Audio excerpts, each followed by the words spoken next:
Recording. What's up? Welcome to the Virzi Triplets show. Today we've got comedian, YouTuber, and Bachelor extraordinaire Dave Neal in the house. Hello, how are you? What's up, dude? What's up? We're back after a little bit of a layoff. Little hiatus. Our videographer was in Thailand. And then there was a little flooding in the studio, from what I understand. Jeff took a big dookie in the studio and flooded everything. It wasn't me. We were just talking about it. But The Bachelor just started. I'm sure you watched it. The season goes by so fast, Yeah. so it's actually almost over now. Oh, really? The season actually is now at the finals. Is this the old people one? No, that's coming out next season. That'll be in the fall.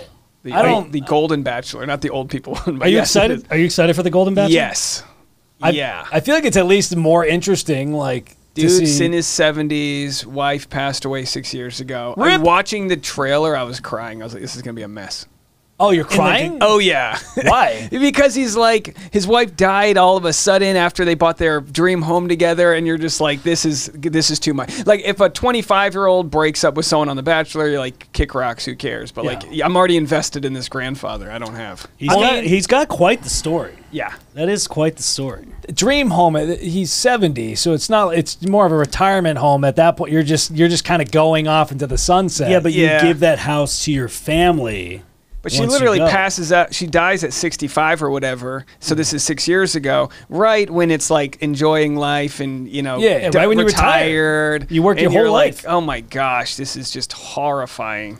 I think that's the best thing to do is after you have a horrific, your wife dies and you're really just trying to get your life together. Go on a reality TV show. I think that'll get your life. Well, they took a long time casting this. They've tried for years. Oh, so it's been in the works. It's been in the works since the pandemic, and they've had his name as a potential guy. He's a good-looking older guy, and we don't know any of the women that are going to be on it, but he's like 60s to 70s is what he wants. Maybe they'll throw in a young 57-year-old. He's for sure a gilf. Can we pull up any photos? Are we allowed to pull up a photo of this?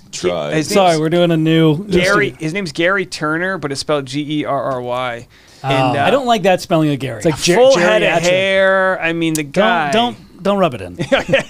Well, I'm curious. I'm more interested in what the older ladies look like in the show. I saw from waist down. I saw like a sneak peek video. You saw waist down? Yeah, a lot of like they were going to a country concert at the Canyon, whatever that Canyon Club. Yeah, Canyon Club. Yeah. And so it was like there was a lot of boots and grandma jeans. Any diapers? I didn't see any, but hey, I will not be ageist here. They look like they're all, because he did that whole thing where, do you ever watch Love is Blind? There's a guy named Shake, and you're not supposed to know if the other person physical attributes. So Shake goes, and this is why everyone hated him. He goes, I want someone I can take to a concert and put on my shoulders. That's hilarious. And it's like ridiculous, but that was his way of saying, how you doing there? And the Golden Bachelor's like, I want someone I can play pickleball with, which isn't a high standard, but someone in their 60s or 70s, that's asking a lot, I think. Now, I will be ageist. If you're on that show, you should be able to get some hot tale. Especially at that age, like you don't want to be like it's a reality show. You want to this is the Golden Bachelor. There he is. Yeah, I mean he's a good-looking guy. I mean, a lot of people when he's got better hair than I do. I think he just turned 72, 71 or 72. Oh, he looks really good. Good tan. When I saw this deal in the commercial, and I did not think he was the one they were talking about. Yeah. He looks good. Yeah, because at first everyone was like, oh, wait, so they just got some 58-year-old. No, he's in his 70s, and he was a restaurateur, very funny. I mean, 3 minutes into his story, and I'm like, all right, I'm invested, I'm crying, I have issues I need to work on. Like this guy could plow an 18-year-old. Well... I'm just saying. Legally, yeah, I guess he's a silver fox. I'll be honest. Now, they say the tap's the first sexy septuagenarian. That is... quite possibly the ugliest way to describe this dude. It's a long word, septuagenarian. Septuagenarian. That just means you're over. You're 70. 70. Right? Yeah. Yeah. What a terrible way to describe that dude. But also, if you're that old and you're not funny, like if you haven't picked up any joke, it's kind of weird. You last 70 years of your life and you can't crack a couple jokes. Yeah. You can't be charismatic after that long. Knows nothing about social media, which was what kind of spoiled the show, is everyone was trying to be an influencer. He's like, my grandkids, he said he was walking around and a bunch of young ladies found him and wanted photos with him. I mean, imagine. It's like, it literally could be a movie, just his experience kind of like being thrown into this cult world of fame. It's truly a cult world, but good for him. What did his wife die of? a bacterial infection. Oh no! So within weeks, gone. Yikes. And so then I take phone calls on my channel, and people call in live before and after the episodes. And I think I'm the only channel who does it. I just have a Google voicemail, which can be risky because some people call in and they're wasted or bad shit. If we're having we've had racist callers. Oh, I bet. I'm from Alabama. Well, hold on a second. What are you going to say? And this one lady called in and she said she rented her whole life. And she called in specifically after watching this. She said she rented her whole life. Her and her husband finally had enough money to buy a home. They buy a home, and at 65, he dies of a stroke. I'm crying on my own show going, God damn, when did this become so heavy? But it's like, this is life. This is like, this is Americana. This show has been around for so long. And now that it's got this new angle to it, it's reinvigorating people being like, everyone's talking about it. They want to all like be a part, like see it because it's a new guy, and there's value to it because it's not just some 28-year-old who's trying to date with 8-packs and whatever. Yeah, it's not just for clout now. It actually has a little bit of a heart and story behind it. That does hit hard because our dad is about to turn 65 this year. Is he single? Jesus Christ, Sean! What the fuck? What are you foreshadowing some shit? No, but that was dark. What the fuck? I thought you were going about casting him. No. But I'm saying like you can't take things for granted because like he is our parents are at that age. I think about it all the time. I think about my stepdad. His dad died of a heart attack all the time. I'm like, what's the next phone call? I think that you just get old and you just start thinking about ways that you're going to die. If you have kids, all you think about is your kids dying. Yeah. I'm not gonna call me ignorant. I have no. I don't think about this shit at all. Call me. I have no fear of dying. Wait, what are you like? 35? How old are you guys? 31. 31. I it comes at 35. Okay. No fear of me dying. No fear of any of my friends. I have no fear of any of them. My grandparents are dead, which was expected. At some point, they would die, and they lived. My grandma lived to 90. My grandpa lived to 87. Like a lot of them lived a while. But I have no fear of anybody dying in my life. I'm not afraid of it, but it's also like... He also has no thoughts. You're not wrong. I'm not afraid of it, but it's also like, I'm very fortunate to have had all these relationships with my grandparents, my parents, even my shitty brothers. Like, amazing. A lot of people don't have that. These brothers gave you a career. If I lose one of them, it's fucking terrible, but it's also like, I've had a lot more than most people have had. Yeah. You know? Yeah, no, I don't know. Maybe I'm 38. I think in my mid-30s I started to have that. Maybe it was the pandemic where you just go, oh shit. Yeah. This is like my best friend. One of my good friends died of a stroke at 30. You're not supposed to have a stroke. Jesus. No, we're talking about like it just your brain's done, lights out. Yep. And so I'm just like, and again, I don't lose sleep over this. But when you watch a show like Golden Bachelor, you're like, how fleeting is this? Oh, and like my wife and I will be fighting over something petty. I'm like, this doesn't matter. Yeah. We love each other. Yeah. No, it literally just takes a split second to like change things. Like, for example, we were driving back home Friday night. We were filming a gym ad. We were filming some branded content at the gym, and we had to do it in the gym. And I was driving back. It was pitch black. And we're driving down this one street just to get to our main road. Go on the speed limit.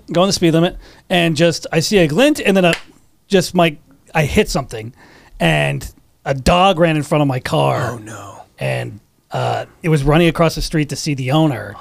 And what happened was the house, the people that lived in the house, the friend left the gate open. She went across the street to her car. No one had watched out for the dog, and it just. And it was a little tiny black yappy dog. We don't know for sure. I followed up with them, and they never responded. Hopefully, it's dead. It would be mercy if it. I wouldn't want it to keep it. Honestly, best case scenario, because I don't want it to be like one of those dogs that's in a chariot. You know, like one of those. My dog. Yeah. you have a chariot dog? He's 14 and a half, and we're like we're looking at wheels. You have one of those. We have a thing that we have a little saddle that we can carry his back legs when he's feeling weak. Yeah. Sorry, no, you can laugh. It's adorable and it's heartbreaking. Are you Italian? No, I'm Irish. Okay, that makes sense. Have you looked at a shovel? We've spent a lot of money on this dog. That's what I'm saying. Best case scenario, it's it sucks. It's a bad situation. I couldn't avoid it. All you need to do, leave that side gate open, while Mitchell roll through the neighborhood. My dog wouldn't make it to the driveway at this point. He's lucky because he doesn't run out. But when I was he would need a crossing guard. It would take like half an hour. When I was an Uber driver, a dog ran under me in Silver Lake, and we ran it over. But like, if a dog runs out, there is no stopping it. And they're skittish or whatever. And in LA, there's a lot of strays, especially my neighborhood, tons of strays, and you just try to avoid it. But there was nothing he could have done. They were in the car with me. And Alex laughed immediately after, which I thought was distasteful. But no, Alex said, "Go in reverse, double tap it." By the way, could we bum out our audience more? Yeah, I know, right? Dogs and strokes. I know it sucks. It sucks, but we're here to make light. But the main point was that like it could just be it's a split second where it's like your buddy has a stroke that sucks. But my dog had that, which is similar to a stroke. He had his stomach flipped a couple years ago, which is like a stroke. It pinches it off, and it can happen to dogs. There are ways to prevent it. If you have a dog that's like a big chest dog, or we have a basset hound or labs, huskies, you're supposed to feed them they're supposed to have the food on the ground and not eat fast. And of course we had our dog's food on a higher up, and we fed him human food because he had a skin condition, and he ate it so fast. It was $11,000 that night.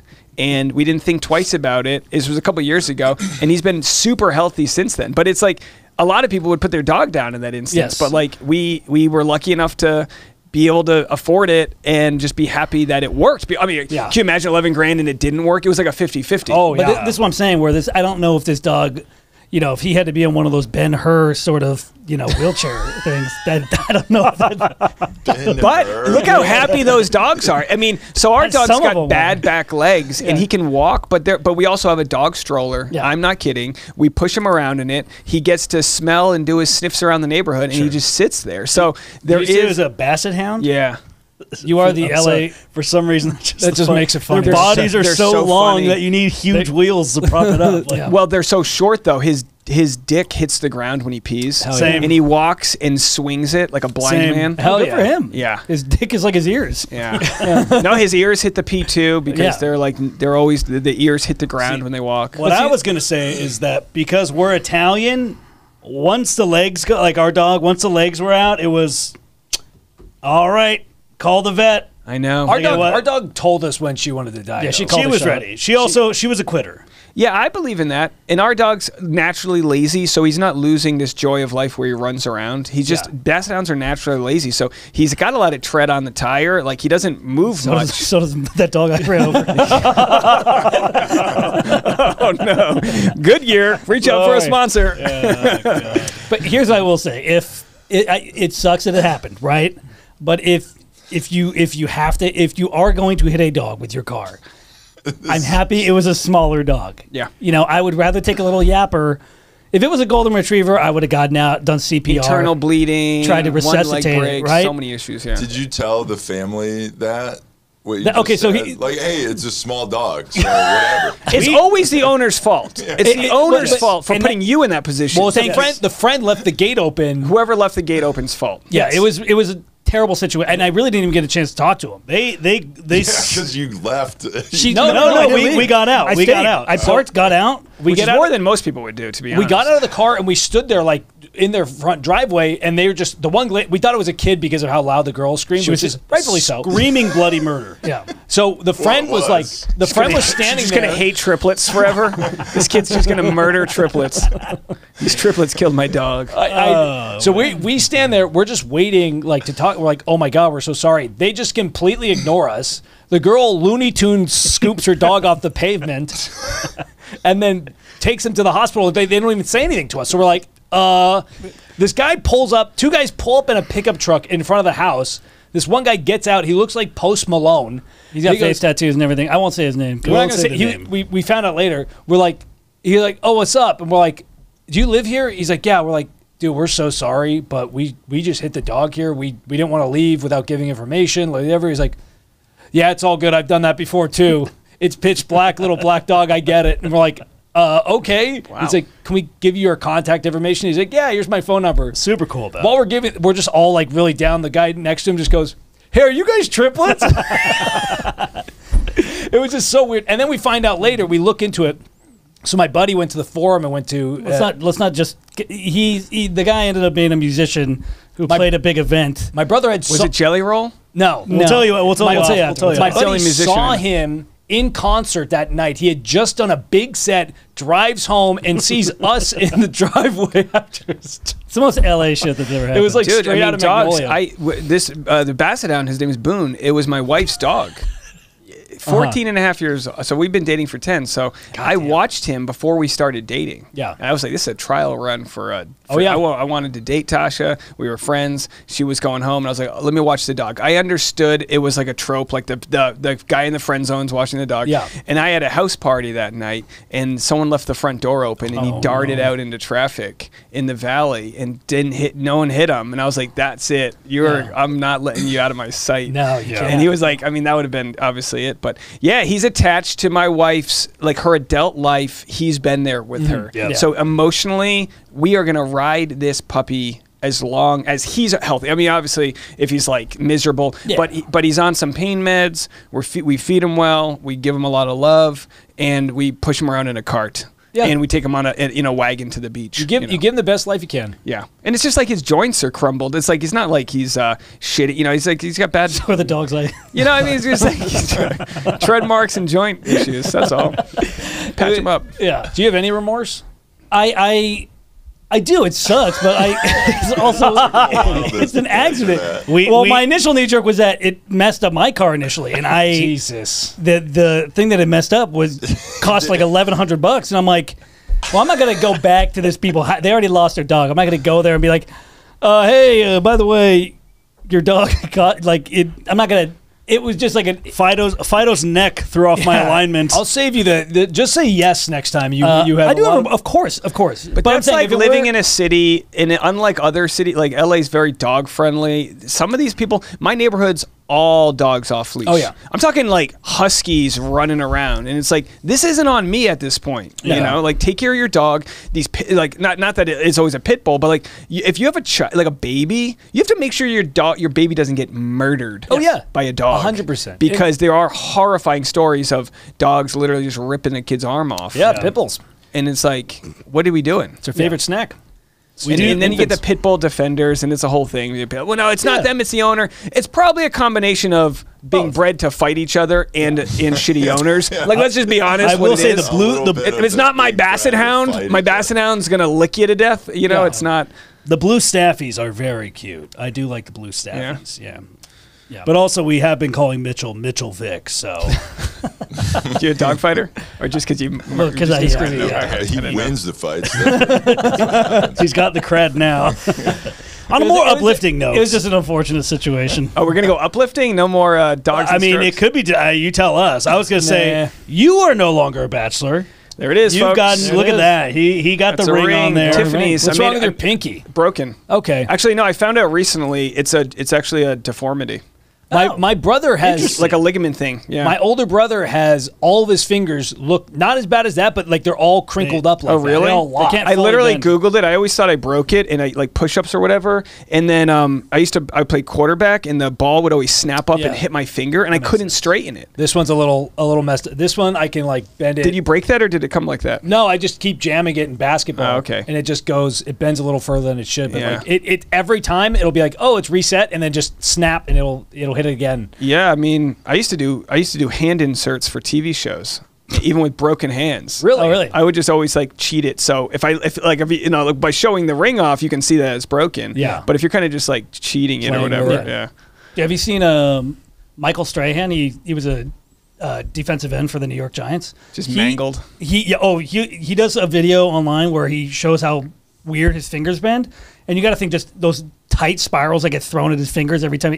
He bends them like the weirdest direction. He's like, yeah, that's just what happens. I'm linemen, they're always, you know, as the way they block and everything. Jammed in the face mask. Oh, I'm sure there's plenty of shit that happens. I use mine though. I throw a circle change in baseball. I play in this adult league, and I'm convinced it does something to the spin of the ball. And then I do splitter, so I can go I think I can go pretty wide on my fingers. Pretty wide, yeah. Yeah, that's how Tasha wide. agreed to date me there.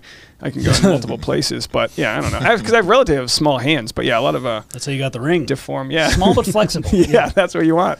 Do you think having a wedding ring attracts more women than not having one? You know, it's a huge scam. They tell you to get married. No one's hit on me because of my ring. Oh, really? Nobody. Not one person. Because I see all the movies and stuff, and it looks like, oh, that guy's got a ring on, blah, blah, blah. But or at least it makes you like safe to talk to, is what I always think. There's a confidence to it to be like, I'm not trying to fuck you. Yes. And I always said, like, I can start calling women toots again. Like, you can just start, like. Fucking 1920s. Hey, toots, come on over here. Let me tell you I'm not trying to bang you, broad. You sound like Jerry the Bachelor. Yeah, but I don't know, Gary. I don't know if there's much of a perk to it. But, there's a pride, I guess. It's like, it's your thing. But honestly, it makes it easier where it's like, even if it's just the fact that, like, hey, you're in public and you're at a bar and it's like there's girls there. It's like, cool. You don't have to worry about me. I don't have to worry about you. Like, even that is like nice, and they can kind of relax a little bit too. Yeah, but this idea that you get panties thrown at you because you're taken. I mean, I don't know. I was probably pretty unapproachable beforehand. I'm not like talking to a bunch of random people. Like, if anyone sees me, it's from a stand-up show. Half my jokes are about being married. Yeah. So it's kind of like, I think it kind of speaks for itself. But I think if I did jokes about being married and didn't have a wedding ring on, that would be a little bit sketchier. Yeah. Because then it's like, oh, why don't you? The first week I got married. The first week after I got married, I forgot my wedding ring. The only day I ever forgot it, I was lifting, and when you transfer a weight with a ring on you, it like, I pinched myself, and I was like, I'm not trying to flatten this thing. And it was in my backyard. I left it there, and then I go to the improv, and someone was like, Dave, where's your wedding ring? And I immediately felt like I was cheating in the moment. I was like, yeah. They're like, oh, yeah, sure. And I was like, no, I was working out. I was doing a thing. Yeah. But that was the only time I forgot it. Have you seen the people that get degloved? Ugh. Because it's too, like, pinched in? No, just it gets caught. It'll get caught and it'll peel all the skin off if you... Never heard of that. Mainly like construction. Yeah. It's called degloving. But like, yeah, if people will get like a ring or something pinched in their finger, and then if it's too... and it just gets ripped He's horrified. It's disgusting, yeah. It mainly happens in construction. I think it also happens with specific types of rings, like the tungsten rings. Yeah. Nuva ring? Yeah. I made her get me something nice because, like, there's always the guy who's like, I didn't care, I got a $20 thing, and I'm like, I spent a lot of money on her engagement ring, and then come to find out had to spend a lot on her wedding ring. I didn't realize the wedding ring had to compete with the engagement ring.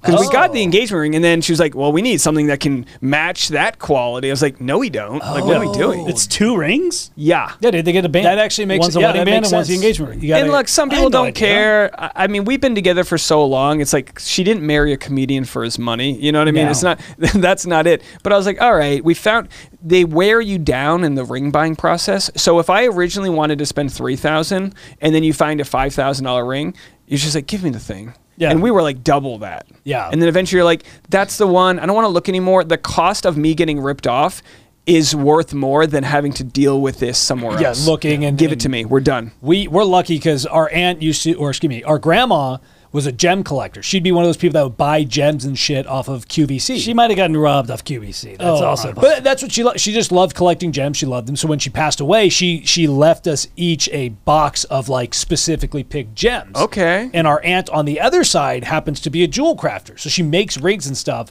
So I'm just going to go to sentimental route if I ever get married, where it'll be like a handcrafted ring from like gems that was picked out. It's family. It'll look like shit. It'll look like she collected all the Pokemon badges. That's so what here's the problem. You can go sentimental, but if your future wife knows that you got that for free, you're going to pay the price.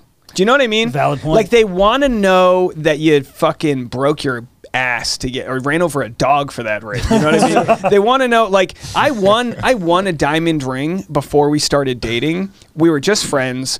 It was literally 2 months before we officially like kissed or whatever.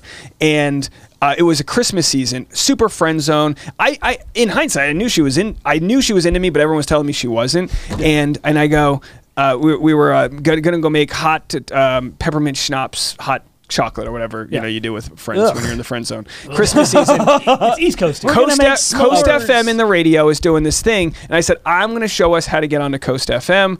I've got a story. I call them up and I go, hey, I'm here with my pregnant girlfriend. I make this whole story up, and they were like, we love your story so much. Hold on a second. And then they put me on hold, and then sure enough, they were like, we want to make you our diamond ring winner, and I won a diamond ring. Oh no, That's awesome. shit. And come to find out, it's probably worth $900 or whatever, Yeah. but it was still diamonds, and we weren't dating, so I was like, you can pick it up, take it, whatever. Yeah. And she did, and I was like, she could have done the ring or earrings, and she chose the ring, and I was like, interesting, Tasha. That is. But I could never give her that ring. Like, she knew that was a freebie. You know what I mean? So That's we still understandable. have it, but But that has no sentimental value. You lied to get that ring. Totally. This is, heirloom from grandma, handcrafted. I can use all that bullshit. you can sell it to me all you want, but Yeah. Whatever. But I get the point. I get the idea. Yeah. We found a jeweler that, because here's the deal with diamonds, right? They're really worth nothing. It's all made up. Blood and sweat diamonds. There were something, but it's because the De Beers, they control the whole thing. Tell that to a girl when you're proposing to her. You know what I mean? You just have to pony up and accept the world that we live in, right? They made it up in what, the 1950s. You need to spend 2 months' salary, and I was like, 2 months of of the most brilliant marketing strategies ever. Yeah, because then that turned into like half a year, and it's like it really was like 2 weeks or whatever. But they keep on, and it was like, you know what, whatever. But when you insure the ring, even if it's not worth much, it gets insured at that level. So I could throw that ring. I mean, it would be illegal if I destroyed it, but say it fell off in the lake. I have an insurance policy on that ring to get actually like a little bit more than its value back. So while it's not an investment, it's not really gaining, it is an asset. Yeah. So it made me feel a little bit better about throwing a lot of money onto it. I was like, that's fair. At least it's worth something. Yeah, God forbid we needed the money. What I'm curious, how did you escape the friend zone? Man, my wife is very unique in the what's going on in her brain versus what she's telling her face. Okay. So to other people, it looked like she wasn't into me, but I was like, I know there's a connection there. I just knew it. And sounds like every friend. I know, and I've been there. And in the past, I wouldn't waste 2 seconds with her. And then because it wasn't really going where I wanted to go, I said, look, I gotta like break up with you as friends. Like I'm not gonna sit around and then you meet another guy, because she was probably nervous that like I didn't have my life together, and she had dated guys that, you know, in LA, women date guys that don't have their shit together. It's just like Peter Pan syndrome. Of course. And I was like, I can't do this. I was actually on the way to a show, and I kind of broke up, and I was really sad. And then about a month goes by. Maybe we talked a little bit, but not that much. I come back to LA January 17th, and she had asked me like when I'm coming back or whatever. And then I turned my phone off airplane mode on the tarmac. Hey, I'm near the airport. Let me know what time you want me to pick you up. And I was like, that's her way of like, we're like legit. And then that night she took me to meet her friend, and her friend's boyfriend, they have since got married and then divorced. And and she was her, you know, gave the speech at the wedding. But I got to meet them, and then I think she came home with me that night, and we just like started dating. It was not. Also, it wasn't like official. It was just like it just transitioned into. He put it out. He put it all out there. You risked everything. I made my border like, look, we're not doing friend zone. Yeah. Like I've given this several months of getting to know each other. You could say very well, and maybe I kissed her once or twice, and like we had a moment, and then nothing. And I remember earlier on, the day after we kissed. I texted her and I was like, I think we should date. I think we should go on a date. Yeah. I would never do this in the past. And then she responded like 48 hours later saying, wouldn't that make things weird? And then I was like, you just did. Like, we are weird You now. made it weird. But at least by the way, it's only weird for the girl. Yes. Yeah. Like, you just made things weird. It's like, no, I'm doing the natural progression of things. Like, I'm showing interest. We're hanging out a lot. There's a good connection. The next step is a date. It's weird if there's not a date after that. You know what I mean? Like, And to me, I mean, she was beautiful, and I loved her already, and all those things. And it didn't make sense not to take that risk. Whereas in the past, I'd be like, not into me. Try again tomorrow. New person, new bar. Yeah. And we just had this organic connection. And then when she wrapped her head around. Oh, so what happened in the meantime was. I was watching her dog. I still was watching the dog. The Basset Hound? Yep. Our dog now. The Basset Hound switcheroo. Elderly Basset, still healthy. And I was watching him, and she FaceTimed me. And again, we're just friends. And she's with her sister in Kentucky, where they're from. And the FaceTime, like, stopped. It was like bad connection.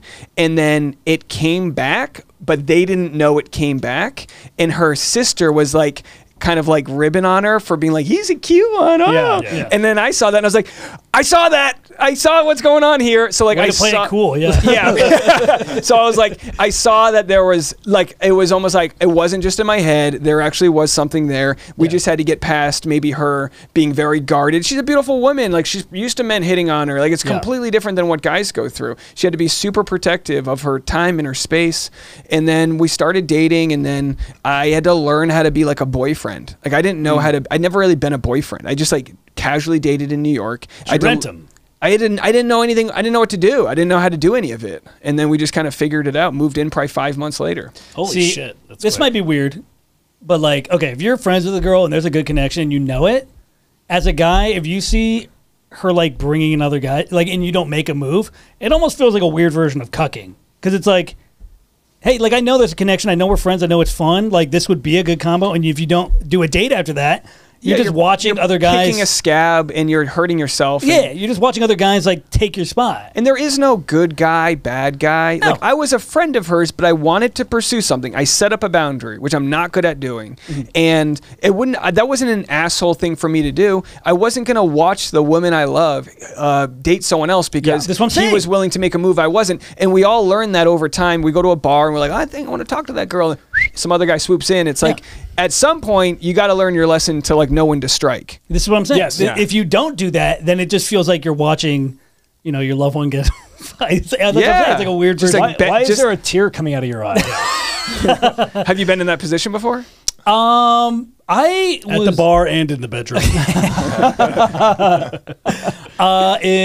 Whenever a girl looks into Mitchell's eyes, she sees a friend. Mitchell can't help it. That's Every true. time she sees And they her. want a friend. It's just they also want to bang. I've gotten a lot better at being able to like get past that like just a friend. Like I like make my shit pretty clear, and if you don't, you're not cool with it, cool. I'm not gonna waste my time. See, you have a couple brothers, right?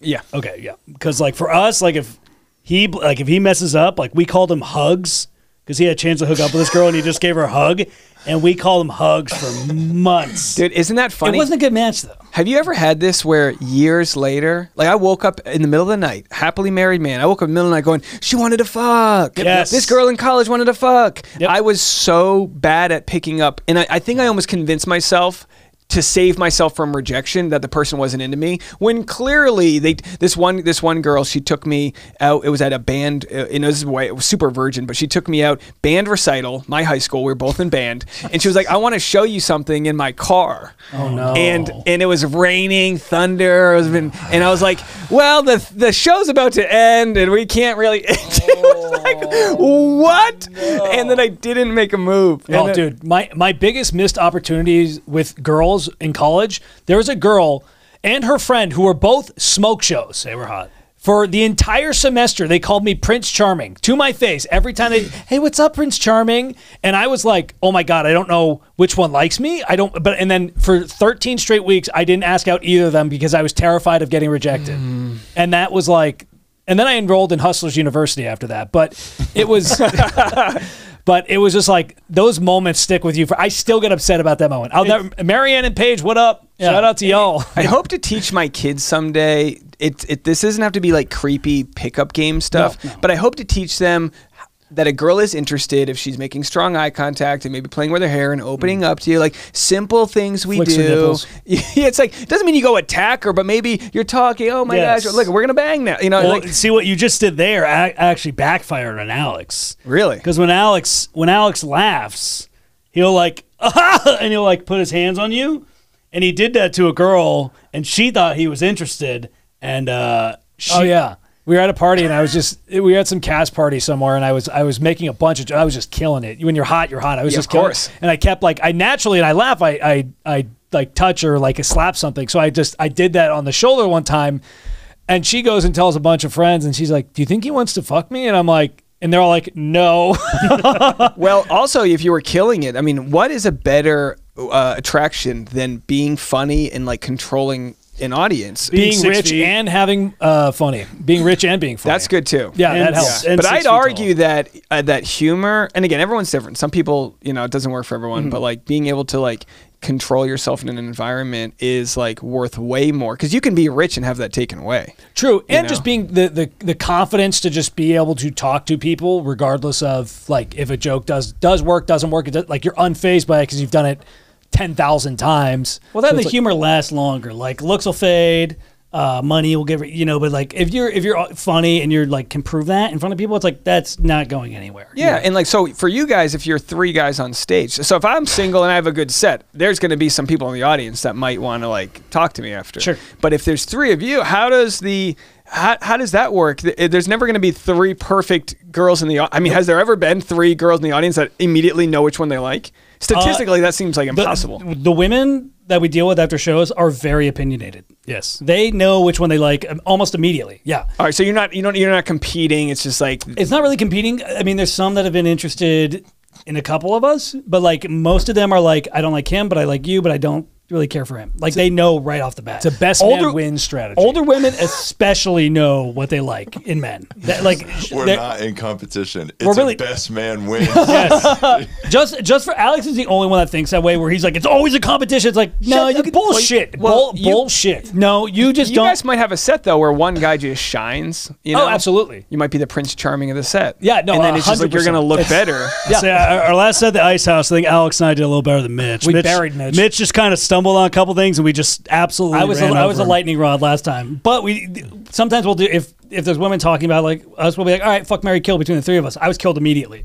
Oh, that's a fun way to figure out real quick. Yeah. So there was a MILF in Jai Tai in Tacoma. Oh my God. That we did the joke with. This was probably 5-6 years ago. Mitchell had a girlfriend at the time, but she's like, Mary, I want to fuck you. She came up after the show and she's like, you're the one I wanted to fuck. And I was like, I have a girlfriend right now. And if I didn't have a girlfriend, I would have absolutely smashed. I don't respond well to that level of assertion. And that might be a weak trait of mine, but that's like... but you found the one. That's why. I found someone that made me really work. Yeah, but I think that's what I needed. I kind of get that too, where I'm like, okay, if you're this forward with me, you how forward are you with other men? Like, you know what I mean? But it's also like if you're a comedian, they know the deal. You're only in town for a night or whatever, so it's like, hey, They're showing up to the comedy club because they like humor and you fit into that whole thing. Yeah. Well, I was gonna say it's okay. We're extremely abrasive and confrontational with each other. Like there's no like passive aggressiveness with us. It's like everything we say is direct. So it's not like these, I don't know, maybe it's just like, instead of self-sabotage now, like when we were younger, you were talking about like how you miss those moments. That's like a form of self-sabotage where like you just didn't get the hint. Yeah. You know, it's like Alex didn't make a move because he's like, well, if I don't get rejected, or if I don't make a move, I don't get rejected. He didn't know which one he wanted. That was his excuse. I would have fucked either one of them, but I didn't know if they were like the one friend was trying to pimp out the other one to me, which in honesty, in my brain, I probably could have tried a threesome. I don't think it would ever happen. What you should have done is you should have asked out the uglier one. Not that they were ugly. No, they were both cute. The brunette. Yeah. And then that would have made the blonde one jealous. You should have asked out. And then be like, hey, let's go on a date together. There's a lot of things I could have done. Yeah. I told him. I was telling him for weeks, and he just wouldn't do it. Do you guys learn all this through each other? Like I was a lone wolf out there trying to figure out. I didn't have someone to be like, dude, like if I had like an older brother who saw me turn down the parking lot car session, they would have thrown me go ahead out there, go do it. I didn't have like we trash each other forever. We had no guidance whatsoever. No, so okay. We learned everything from movies. We were all equally oblivious. And movies are, by the way, the worst way to talk to women. Yeah. I've tried. Yeah, what works for Matthew McConaughey? Terrible rom-coms. Yeah. Sandlot.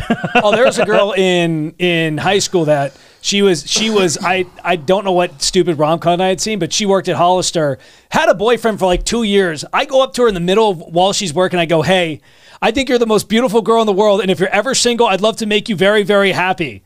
She goes, oh, that's nice.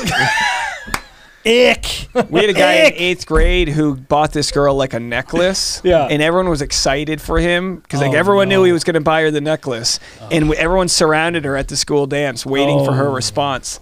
And she was so polite and like, thank you. But it like melted on the inside. It's like, who let you buy her a necklace? You're in 8th grade. Yeah, it's just. But those are like the great, like as in the movies, they show you like if you just make a grand gesture, that'll like if you go out there outside her window with the speakers and you sing it, like that's like what they teach you in the movies, and that shit doesn't work in real life. Yeah. I will say it actually did work out for me once. There was one time, probably my best pickup ever was I went up to there's this beautiful blonde girl dining at one of the restaurants we go to all the time. She was with her parents and her grandpa. So I go up to the table while they're eating. I go, excuse me, I hate to bother you guys during dinner, but I think you're incredibly gorgeous, and I'd love to just give you my number. And then she's like, oh my God, thank you. I'm like, you guys have a wonderful dinner. And then I just walked away. But here's the thing, you got out. That's the thing. You got out. You didn't make it awkward. And you also approached her in front of her parents, which is like a flex. Doing it in front of the family, then like they get the pressure, like, oh, come on. But you mainly did that out of spite of Mitchell. Doesn't matter. True. Because Mitchell had this, he tore a ligament in his finger. So he had this like soft cast. So his hand was like, he literally had a sock puppet on. Mm-hmm. But I kept saying that. I'm like, God, that girl's hot. He's like, wow, that girl's hot. Like, and they're like, we're like, go talk to her. He's like, I got my hand or whatever. Alex like, fuck it, I'm gonna go do it. I'm gonna show you how it's done. Yep. And then I did. Back to your emotional cucking, cuck. You just realize there's like a science to like go to the watering hole. That's where the bison are. We had a fly outbreak in my apartment. Sometimes they look like bison. You know what I mean? All these flies were flying around, and I have a fly swatter, and I couldn't get any of them until they all go to this one window, and then they go boop, and I can kill them all in this one spot. That's like being at the bar at 1 a.m. It's like if someone's still at the bar at 1 a.m., they're probably at least down to talk and figure something. Yes. We used to have this bar in New York called Brother Jimmy's. Okay. It's just like a southern briskets and shitty cheap drinks. And it's like if you could not make out with somebody at 1 a.m. at Brother Jimmy's, it's on you. Like this is a you problem. Yeah. They're all hanging out in the one spot in New York City that's like that's where they are. It doesn't mean it's a high value for them or for you. You're also the loser at the bar. Yeah. And then like transitioning out of like the people that are still standing at the end of the night to a higher value, who do I want to spend the rest of my life with? You have to like learn different tricks, which is all customized. It's like there is no like right or wrong way to do it. But like, yeah, you have to be in an opportunity to go, all right, I just made eye contact with that girl walking by the street. I'm not the approach type. What do I do? You know? And if you don't do anything, the rest of your night, you're like, oh my gosh, that was the crazy worst. thing is the shit they don't teach you in the movies is that, if you're just normal to a chick, that's actually better. Like if you just saw a chick and you're like, oh hey, actually, what book are you reading? Like whatever, and you're just like casual. They actually will respond better than if you're like, oh my god, you're gorgeous. Give me your number. It's the same thing with stand-up. Like if you're on stage nervous, unless it's like your bit to be nervous, audiences feel that. Like if you feel like you need to get laid, the women are like, eh. You know, I bet if you use the, if you go up to a girl and be like, doesn't look like I can carry you on my shoulders at a concert. Sorry. I bet that would work in person, 100%. She's like, what are you talking about? I'd be like, yeah, sorry. And guaranteed that would work. It's called negging. Negging, yeah. Back to another moment that was cringy and that I got from a movie. There was this chick that I always wanted to hook up with because it was my friend's sister. And I'd always joke that I was going to hook up with your sister. Friend's sister. And then she hit me up and, whatever. We were flirty and whatever. And she ended up coming over, and while we're making out, you're forgetting one detail. By the way, this girl's a tomboy. She's a bro girl, very much a bro girl. Yeah. Like she was probably just like drove a pickup truck. Yeah, and while we're making out, I thought it would be hot to say, "Oh, you have the body of a goddess."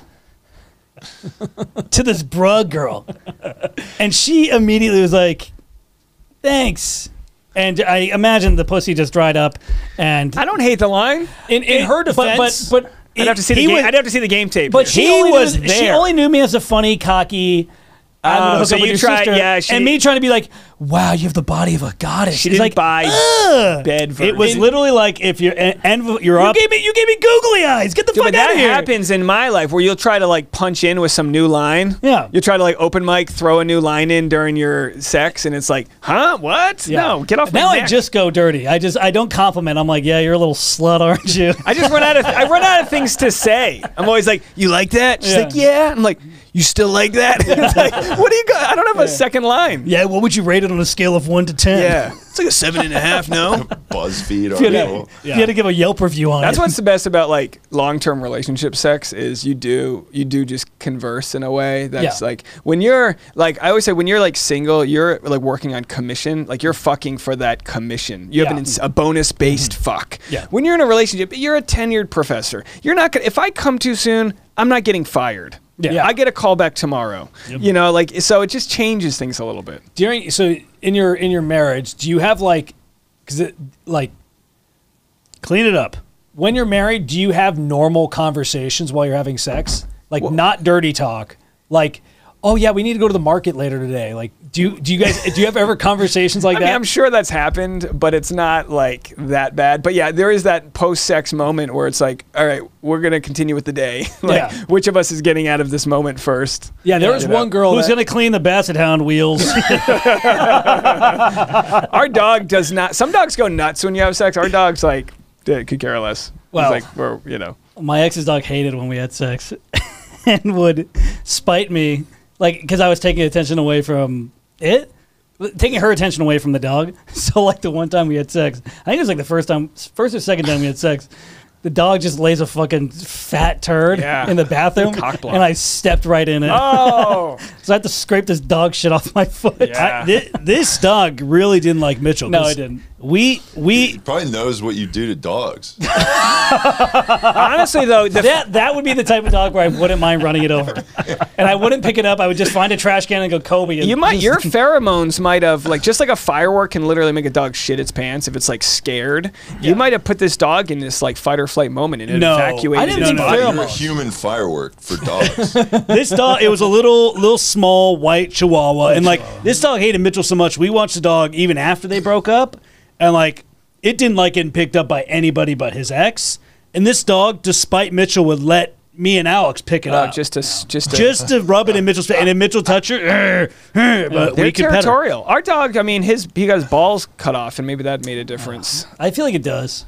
Yeah, it's a big part of it. That makes and it I less also aggressive. I had bonded with him in a way before, like for a long time. We're both her friend, Boone. I tell you what, yeah, I mean, knowing that At least I get to hump her leg. knowing that she had him before me, Yeah. and then he's probably seen her have sex with someone else before me, does change as a comic. Like, it's like, who am I following? Like, am I good? Is this and like so? Like, you don't want to get lazy up you there. got the ring, dude. You got the ring. That's all that matters. You got the husband dick. Yeah, That's all sure that matters. do. Husband dick. Yeah, dude. Yeah. I mean, I get it. Some of the dogs. Mitchell's had a couple great encounters with ex-girlfriends and dogs. Have we told the other one? I don't even know which other one. The Milo. Oh, I have told that one on the podcast. But Give the cliff notes. Give the cliff I'll get the cliff notes. notes. So, I dated this Persian chick, and the first time I go over to her house, she's like, "Hey, you know, my dog is just, you know, he's pretty. You're the first guy she's seeing in a while, so he might be a little aggressive and whatever." Cliff notes. It was a little King Cavalier dog, right? One of those Cocker Spaniels, and the dog just kept trying to hump the whole time and like show its dominance. So she's like, I'm like, "Oh, that's weird. You didn't get it neutered. It still got his balls." She's like, "Yeah, he's a man. I don't want to cut the man's balls off. I wouldn't do that to him, you know, because she's Persian and shit." And so she's like, it kept humping and humping stuff. So she's like, "Okay, hold on." She grabs a blanket, throws a blanket over her leg, And lets him hump it. and lets the dog hump it. Oh no, no. It's the third date, by the way, and I'm like, you just let it. She's like, "I need to let him release. He needs to release." Oh my gosh. And then he did it 3 more times. Wasn't that Doug Stanhope said his mom would jerk off their dog just to like drain it? Oh, really? Jesus. Wow. That's mean, hilarious. here's the thing. I think it's hilarious, but it's like more noble than cutting his balls off. I mean, at least she's like, I'm gonna. It's not just that. It's the fact that they can then become aggressive and maybe bite a baby. Like my wife tried to keep the dog's balls for a while, and she said he was like really hard to manage. Yeah. Like really hard, because we have a very unique dog. He's a long-haired Basset Hound. He's literally like, we go to Basset Hound events, and he's like the one everyone's like, this fucking dog. I mean, he's beautiful. Okay. But like we weren't able to get any puppies out of him or anything, and like whatever. I mean, it's fine. But like that was before I got there, and I never had a dog where I had to worry about like, do you cut the balls off? But like she was like, yeah, he was like not listening to her and not, you know, untrainable, and they lived in New York City. Well, and this dog had I don't know what the dog version of a deviated septum was, but it was like wheezing while it was fucking her leg. It was the funniest That's shit. me fucking. Just allergy I'm the season. same way, dude. I have fucked up you still nose. like that? But she was very like so traditional that like she was like, a man will be a man, a woman will be a woman, like to a T, which was hot as fuck, by the way. And then Mitch was like, "What is a woman?" Yeah, that's interesting. It was hilarious, and then it was weirdly enough, it was more endearing than anything else. Like maybe if it's some other dude that's like, that's fucking weird, she's letting a dog nut on her leg, but I just thought it was funny. It's funny, and also, do you want to have to deal with that the rest of your life? Did you pack the blankie? Well, she was also a chick that let me. This might be too much information, but she was also a chick that let me. She's like whatever, we were hooking up for the first time. She's not on birth control, and first time we did with a condom, but the second time she's like, "Oh, you don't need a condom." I'm like, "But you're not." She's like, "I trust you." I'm like, Do I trust you? "Oh, that would have been a hot deal if I did get that baby." There was some money. Oh, there's money involved? Yeah, a lot of money. I'll tell you after. But the fact that she's like, "Yeah, you're a man. You got it. You can control it." I'm like, "Fuck, that's hot." Mitchell took his inhaler.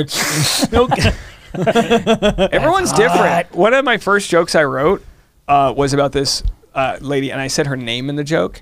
And the true story was, my line was like, should I grab a condom? That was like my passive way of being like, should we bang? And her response was, I'm on birth control. And I go, I'll grab a condom. And the joke was like, but then it was kind of slut-shamey. I didn't realize it, but I said her name in it. And I was like very new to stand-up. Yeah. And I might have said her full name. Yes. I don't even remember, but I got a text message the next morning. I posted online, and she's like, dude, what the fuck, man? That's like, what do you know? And I was like, oh, yeah, you're right. Sorry. Like, it would have been one thing to tell the joke without the name, but even, there was another story where I used someone's name on the other side of the country, and someone she knew was in the audience. I was like, I need to stop using unique names. Yeah. And, you know, like... trying to make it authentic. I can't say her name. No, because I say her name, but it was this girl who like legit ghosted on me in New York to the point where, and I made a whole bit about it because it was true. Like you send them a text, no response, email, you just go like decreasing levels of technology. Yeah. And that's the whole bit, but it was true. And then finally I was like, you're going to need to, like, I wasn't going to let her go. I overpowered her as a ghost. And then she was like, all right, meet me at my work and we'll talk. We walked for like 40 blocks back to her place. Like we were both walking back in the direction. She lived on the Upper East Side. I was in Harlem. And then she dumps me at the last turn. You're even in the friend zone when you're ghosted. Totally. And like, I didn't get it. I didn't understand. I was like, we had good sexual chemistry, but like I was a comic actor. Like she was like ready to go. She was in the corporate world. So like, I just didn't understand why physical attraction wasn't enough for her. In hindsight, it's one of those situations where did I like her or did I just want to date her long enough to be the one who realized I didn't like her? Yeah. Which is shitty, but I think most people do that. Like we just don't want to be rejected. It's very triggering to be rejected. But also as a comic, if you are dating someone that has that like straight and narrow normal life, you even as like you hit a point where it's like, do I continue being this guy? And like she wants his life, clearly. She's doing like the normal route. Do I continue being this guy that like compromises that for her? Or you hit the road where it's like, it's better to just leave you on your way and like let you do your thing because I know it probably won't work out. And some people might want to be the corporate person whose husband's the zany one who does shows at night. Like it could work in either direction. I always tell my wife like she's introverted. She probably loves it when I'm out doing things, but she's also like wants me home at other times. So you do have to like sacrifice. If I were single, I'd probably be out doing stand up more often. But also like I get to kind of have both worlds, which is kind of nice too. But I've had to learn to appreciate that. And not just be like resentful, because I think as comics we're all ruminating over who's on that show, who's on that festival, and then I'm at home happy with my wife. My life sucks, and it's like, all right, let's just. So many married dudes wish they had that second life because for them it's mainly just that is the life. But like, I have a lot of friends that like are always asking about how like what we do, and it's just because they don't have that other like outlet. Like you always have hobbies and stuff. Yeah, you need something. You need something to like get away. Like I think too much time together is not good. Right. Especially if you don't have kids. You don't have kids. It's also a lot of like, all right, we're just. But even if you do even if you do have kids, like usually traditionally the guy goes to work, and it's like okay, you can at least split the time a little better. But we do great together. But if I feel like I'm slacking on stand up, then like if we go on vacation and I haven't been in a good place stand-up wise, I'm going to be on vacation being like, I should be grinding, I should be doing other things. But that's for me to work on. You know what I mean? It took me so long to learn that like vacations are a good thing. We're going to the Maldives next month, and I have a show at the Improv a few days before that. And I'm like, oh good, I have a show. That way I won't feel like shit. You won't feel guilty for going on vacation. Super dumb. Like why should I feel guilty? Unless you bomb. Then you'll think about it your whole vacation. My worst bomb ever was right before the pandemic. Oh, hell yeah. That's like farting in an elevator and then they just seal the doors for 2 years. You just had to sit with it. So bad, I was ready to quit. I was like, this might be it. I got called problematic by some girl in the front row. Oh. I had to follow a guitar comic he crushed, and he walked by me and goes, sorry. Did it happen to be Morgan G? It was. And he did great. He did great. And then I had to follow him, and I just wasn't like I was. And I actually had a good set earlier in the day, too, so I went up there with some confidence. It was at one of those private, like, I don't know what the room was, but it was a private club, like invite only, so everyone's dressed up. When you bomb and then have to valet your 2004 Toyota. Hell yeah. And, like, my wife was there. My girlfriend, maybe we were engaged at that point, but and she's cool, and I bombed, but it's like that hurts. Oh yeah. Hey man, you were okay. And you hear from people being like, oh yeah, next time. And you're like, the worst is when you bring people somewhere and then you suck. Yeah. And then they go, We did a show in Fort Wayne, Indiana. Mitchell's college friend brought a couple of his family members, and we had been on the road for like 17 days straight at that point. So we were in a pretty white. good rhythm with stand-up, sure. but we were tired. That show, we just didn't have the right. Our energy was just a little off, and just. And I was like, He has only seen me bum. He saw me do my 3rd open mic ever in college, and then he saw me eat shit in Fort Wayne, Indiana. There's people, if that's the only thing they know, that's all they know. You know, and they can be supportive, but like, I mean, he'll well, see that was just us sucking. That was on us. But. Yeah, no, but like, I've been there. Yeah, I've got friends that probably, like, to this day tell other people, man, Dave freaking sucks. Yeah. It's like, yeah, if that was what you saw, then you're not wrong. And then Angelo Gorria's like that for me.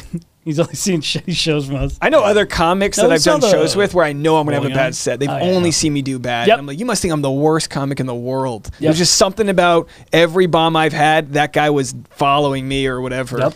There's just some people that when you know they're in the audience, I don't know, like, we've gotten better now with our parents being in the audience, but I used to fucking hate when my parents came.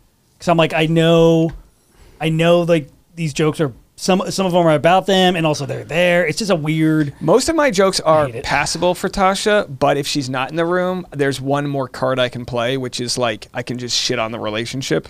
Like crowd work almost. Like, there's that extra card, but she's not the thing that gets me. But now with my YouTube audience, sometimes it's like the only show they've ever going to see of me. They expect it to be great, and it's like some are great, some are okay. Yeah, they don't understand the process. Yeah. The nature of the beast, it happens. What do you think? You're from New York, right? Rhode Island. Oh, wow. 3 hours north of New York. Fancy. Thank you. What's the difference between the East Coast and the West Coast? Comedy-wise? No. What do you think is the biggest difference in the people? New England's pretty pretentious. Like, I assumed we were a lot smarter than people. I really did. We have a lot of the colleges, and there's a lot of universities, but like, there's shit I didn't learn in high school that I'm like, my wife's from Kentucky. I was like, they're going to be a bunch of idiots. Yeah. There are idiots in Kentucky, but my wife's family is very educated, very smart family. And I was like, oh, whoops. It's funny because anybody outside of New England thinks you guys are the dumbest people in the world. No. Oh, absolutely. We have the worst fashion. Boston fashion is the worst. No, we just think you guys are a bunch of dumb sports fans that are just always angry. That's Boston. Yeah, that is. Yeah. But that's most of New England. Educated is not what anybody associates New England with. Oh, it's got Boston also has the most universities per square mile in the world. Doesn't impress It's got the me. best medicine. Look, I'm getting. Though you don't fucking know. Yeah. It's got the best medicine and whatever. But yeah, no, I don't. East Coast. Definitely feel like being in Southern California, appearance means so much more than like when I was dating in New York City. It was amazing. Like you just dated on merit. You just talked to people. Here, there's IMDb star ratings. I couldn't imagine. Are you on Raya? Yeah, and I mean, imagine if you're casting a short. Every once in a while, as a joke, I'll be like, casting a short for my buddy, just to like see what comics are going to reach out to me. Or I'm booking a new stand-up show, and then I can hear from all the people I haven't heard from. And that's just it, because it's very self-serving. There are too many of us trying to compete for a short amount of stuff. Well, then what's good about New England people? It's a great question. I think it's just most of New England is very suburban. They're just, it's very charitable. There isn't much diversity where I was from, so that's sold. That's why I moved. I like how Dave's like, you're like, what's a good thing about it? He's like, not much diversity. No, honestly, I was gonna go and I actually love New York. Like, there's this Boston-New York rivalry. Yeah. Boston can fit in the size of Central Park. Like, New York's a metropolis. I love New York. I actually love LA too. I hate it when people will like pull a clip of a looting that happens in LA, and I'm like, there's 30 million people in this county. Like, chill the hell out, you know? Like, there's a lot of issues in LA, but it's a beautiful. It's the only SoCal's the only Mediterranean climate outside of the Mediterranean. There's a lot to be loved out here. It's true. When I think of moving, I get sad thinking of that, but it's so far away from my family that to tie it back to death, every time I go home, I see another wrinkle on a parent, and I'm just like, it's sad to be that far. And if we have a kid, I just don't want to be that far away. No, 100%. You got to have the grandparents around. I will say, I despise Boston. I hate New England. I've never liked. Have you ever been? No. Okay. It's just purely off of just sports and everything else. I will say Boston and New England fans are probably the most loyal fans there are. It's cities that don't have good climate. Yeah. So you get Rust Belt, Pittsburgh, St. Louis. You get these cities that can attract good fan bases because you don't have much to look forward to. Buffalo. Yeah, exactly. New York City, Green Bay. New York City's got all these other things. It's like, oh, I'm a diehard Mets fan. Cool, whatever. Doesn't matter. Like, I'm going to go to a Broadway show tonight. Like, there's more to do. But I grew up living, like, on radio as a kid, listening to the Red Sox every night. I don't really pay attention to that anymore. I still follow the Patriots. But it becomes tribal. I hate the tribal aspect of all that. When people, oh, you live in L.A., fuck you. Whatever, I don't care. Like, I still follow Boston sports, but I can't wear a Boston hat because then you get the Boston people talking to you. Yeah. No, it's just like that's the male version of getting catcalled, is if you put a sports team hat on, like other men think they can talk to you. Oh, when I go to Boston, whenever we go there, I'm wearing every Laker jersey I have. Like, I'm not wearing anything else but Lakers. Bring the hate. I mean, I think you would be surprised that most people don't care, but when you're in the suburbs, like I have family from the Boston, like you don't hear a Boston accent necessarily in the city. It's the suburban, like the townies and all that. I stood in on the movie The Town, which filmed like in Fenway Park, and it had like just it was the most Boston movie of all time. They literally like scouted all of New England to find like the dirtiest Boston accents, and then if you don't do it right, like I'm sure like John Hamm probably worked on his accent for 2 years, and they're like, well, you didn't say that part right, and it's like they're so loyal about this thing that just doesn't, like they hold on to their accent for like this sort of badge of honor. Yeah, they're dumb. Yeah. But it's different out here. You've got like, as a comic, you got to like have jokes about the Mexican culture, and there's different things out here that like in New England you just don't have that. Yeah, you just don't have that. You don't have culture. You have clam chowder, and that's it. A lot of clam chowder. A lot of chowder. Dave, thank you so much for coming on. Go ahead and plug whatever you want. Say you have a show coming up. Yeah, Seattle, August 24th. So if you're catching this right away, come to a show. All of my show dates are on my like linktree.com/Dave Neal, which is on my Instagram, DNeals. I do all Bachelor content every day. I have a podcast, Bachelor Rush Hour, featured in Time Magazine last month. Oh, yeah. It didn't get one extra click from it. Magazines are dead. No one gives a shit. Dead. Washington Post, not one click, but it made my mom happy. It makes boomers love it. Yeah. Boomers love it. Come check me out. Boomer friendly. Where are you at in Seattle? It's a place called Comedy Bar. It's new. Oh, nice. We've done the one in Chicago. Oh yeah. The comedy bars are they're great. Oh yeah, I've been to the one in Chicago. Yeah, you get a pizza, right? It's above a pizza place. Yes, that sounds like I just made that up, but it's above a pizza place. It's above a pizza place. Yeah, I don't know if those are related. They're not. I'd be surprised if they This is called Comedy/Bar, but either way, we have a lot of tickets sold. I want to sell it out. I'm going to be on like their local NBC show that day. I'm trying to get single people to come. Is it the King Seattle? King 5. We did that. I'm going to bring headshots of some people that are coming to the show. I'm not even going to promote my stand-up. I'm going to promote. You can maybe meet somebody at the show. Yeah, that's cool. I feel like that's the angle I'm going to take, and I don't know if it'll work with the show, but I think it'll work if I clip that reel out after. Yes, like, I feel like you got to look 10 steps ahead. Even as a way to get people to more shows in the future. Exactly. That's sweet. Yeah, that's a good idea. Come to my show, you might get laid. Yeah. Yes. It's nothing to do with me, but maybe afterwards you'll stumble into each other at the bar. Dave Neal, wingman. Yeah, there you go. There you go. That's a good way to do it, bro. Well, everybody follow Dave Neal. D Neals on, it's a Z with a Z. Yeah. D Neals on Instagram. Check out his YouTube. He crushes it, especially if you love The Bachelor. He is the guy to go to on that. And check out his shows. The only guy. The only guy. Times only guy. Yeah. We got some shows. Check out our website, VirziTriplets.com. You can follow us on all the stuff. At Alex Virzi, at Mitchell Virzi, at Sean Virzi. Virzi Triplets across everything. You'll find us. Shout out to Jeff Zenizek over there running Big Zen Studios, unflooded, back in action. Big Zen Studios. Jeff, thank you so much. Don't take a shit again. That clogs the toilet and flows the place. Thank you guys so much for watching. Later. Woo. Thank you for coming on, bro. Thanks for having me.